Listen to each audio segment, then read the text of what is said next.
Selamat pagi dan salam sejahtera untuk kita semua. Perkenalkan, nama saya Maria Dasilva Elok. Saya dari SMPN Sata Bonggirita.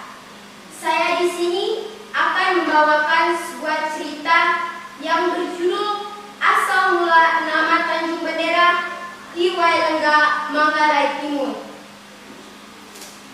Tanjung Bendera merupakan nama daerah di pesisir pantai yang terletak di bagian selatan Wailengga, Kelurahan Watunggene, Kecamatan Kota Komba, Kabupaten Manggarai Timur. Lantas bagaimana sejarahnya sehingga lokasi tersebut diberi nama Tanjung Bendera? Mari kita simak bersama cerita tersebut dengan baik. Dahulu kala, saat kedatangan kolonial Belanda di Pulau Flores pada tahun 1907, mereka berlayar dan berlabuh di Kabupaten Ende, kemudian menetap lama di sana. Setelah itu, pasukan Belanda menyusuri jalan darat dan menetap di Becawa, Kabupaten Ngada. Ekspedisi kemudian dilanjutkan dan sempat singgah di Aimere.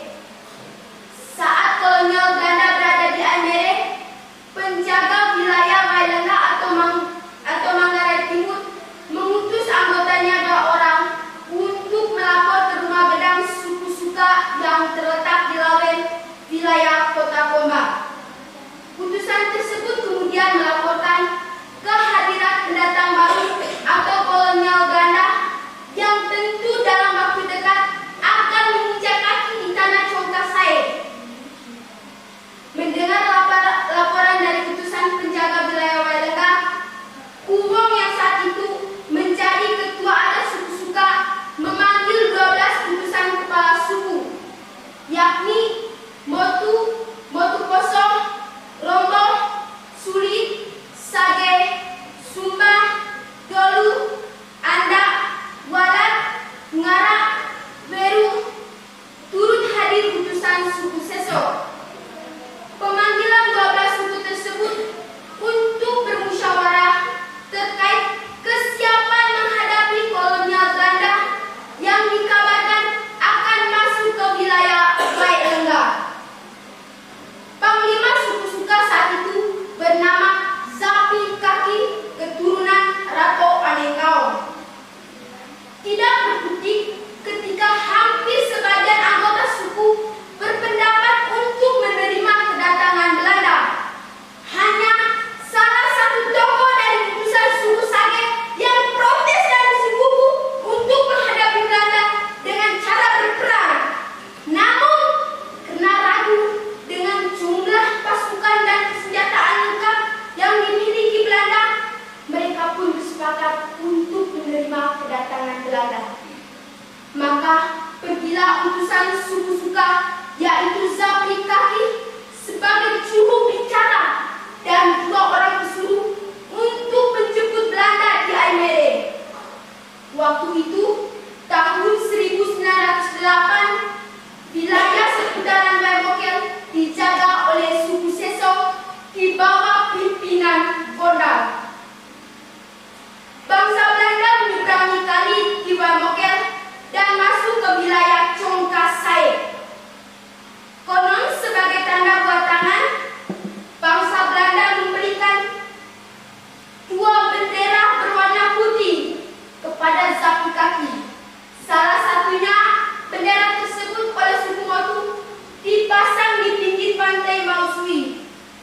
Sedangkan satunya lagi dikibarkan di rumah gedang suku Suka. Pengibaran bendera di pinggir pantai Mausui menandakan bahwa siapapun pendatang baru yang masuk ke wilayah Manggarai akan mengetahui jika bangsa Belanda sudah resmi menguasainya. Hingga kini, tempat tersebut dikenal dengan nama Tanjung Bendera yang merupakan bukti sejarah kedatangan kolonial Belanda di Manggarai. Pada saat itu, belum ada pembagian wilayah kabupaten seperti saat ini. Belanda akhirnya dengan leluasa masuk ke wilayah Manggarai. Konon pada tahun yang sama, sebagian pasukan Belanda melanjutkan perjalanan dan sempat singgah di Porong.